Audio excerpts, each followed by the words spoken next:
How did this movement? Mujibur Rahman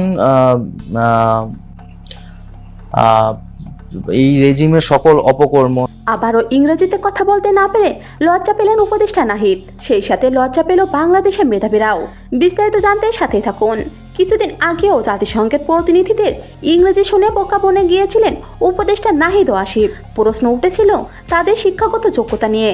তাদেরকে নিয়ে social মিডিয়ায় নানা ধরনের সমালোচনা হয়েছিল, কিন্তু এবার ভারতীয় এক গণমাধ্যম কর্মীর ইংরেজি শুনে আবারও উত্তর দিতে পারলেন না উপদেষ্টা নাহিদ। ইংরেজি বলতে গিয়ে না বলতে পেরে এক পর্যায়ে নাহিদ বাংলা বলা শুরু করেন। যে মেধার জন্য মানুষ আন্দোলন করলো, প্রাণ দিল, এখন সে মেধা নয়, কোটা আন্দোলনের কোটার ভিত্তিতেই দেয়া হচ্ছে চাকরি। আদৌ মেধা সম্পূর্ণ কিনা তা করা হচ্ছে না যাচাই।